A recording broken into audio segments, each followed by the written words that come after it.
सीधी राह की तरफ एक कदम। एक बार पिछली उम्मतों के 3 मुसाफिर कहीं जा रहे थे। रास्ते में अचानक तेज़ बारिश और तूफ़ान शुरू हो गया। तूफ़ान से बचने के लिए उन्होंने पहाड़ की एक गार यानी गुफा में पनाह ली। अभी वे अंदर बैठे ही थे कि अचानक पहाड़ से एक भारी भरकम चट्टान गिरी और उसने गार के मुंह को पूरी तरह बंद कर दिया। बाहर निकलने का कोई रास्ता न बचा। अंधेरी गुफा में मौत सामने देखकर वे समझ गए कि अब सिवाय अल्लाह की मदद के कोई ताकत उन्हें बचा नहीं सकती। उनमें से एक ने कहा, ऐ लोगों, गौर करो कि ज़िंदगी में तुमने ऐसा कौन सा नेक काम किया जो सिर्फ अल्लाह की रज़ा के लिए हो। आज उसी अमल का वास्ता देकर अल्लाह से दुआ मांगो। पहले शख्स की दुआ। पहले शख्स ने हाथ उठाए और कहा, ए अल्लाह, मेरे बूढ़े माँ बाप थे। मैं रोज़ाना शाम को बकरियों का दूध दूहकर सबसे पहले उन्हें पिलाता था, फिर अपने बच्चों और बीवी को देता था।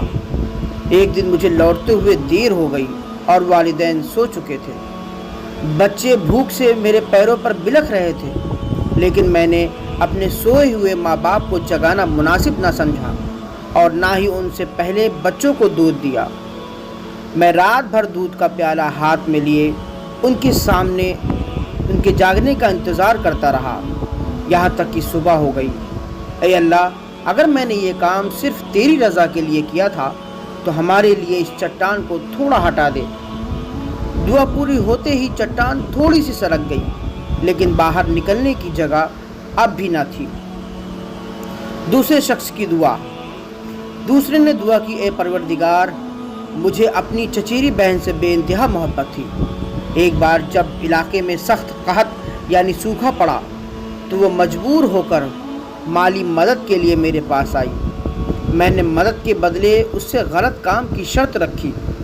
मजबूरी में वो राज़ी हो गई, लेकिन जैसे ही मैं उसके करीब पहुंचा, उसने कांपते हुए कहा, अल्लाह से डरो और नाजायज़ तरीके से मेरी इज्जत मत लूटो। यह सुनते ही मेरे दिल में तेरा खौफ पैदा हो गया। मैंने उसे दिए हुए सारे अशरफियाँ पैसे छोड़ दिए और बिना छुए पीछे हट गया। ये अल्लाह, अगर ये सिर्फ तेरे डर की वजह से था तो इस मुसीबत को दूर फरमा। चट्टान और थोड़ी सरक गई, मगर रास्ता अभी भी तंग था। तीसरे शख्स की दुआ। तीसरे ने दुआ मांगी, ए अल्लाह, मैंने कुछ मज़दूरों से काम कराया और सबको उनकी मजदूरी दे दी, लेकिन एक मज़दूर अपनी मजदूरी लिए बिना ही चला गया। मैंने उसकी मजदूरी के पैसों से खेती और तिजारत शुरू कर दी। वक्त के साथ उस रकम से गाय, बैल और ऊँटों का एक बड़ा रेवड़ तैयार हो गया। कई सालों बाद वो मज़दूर वापस आया और बोला, मेरी पुरानी मजदूरी दे दो। मैंने पूरे रेवड़ की तरफ इशारा करके कहा कि ये सब तुम्हारा है। उसने समझा मैं मजाक कर रहा हूँ, लेकिन मैंने एक एक जानवर बिना कुछ कांटे उसे सौंप दिया। ये अल्लाह, अगर मैंने यह अमानतदारी सिर्फ तेरी खुशनुदी के लिए निभाई तो हमें इस गार से निजात दे। दुआ पूरी होते ही चट्टान पूरी तरह हट गई और तीनों मुसाफिर सही सलामत बाहर निकल आए।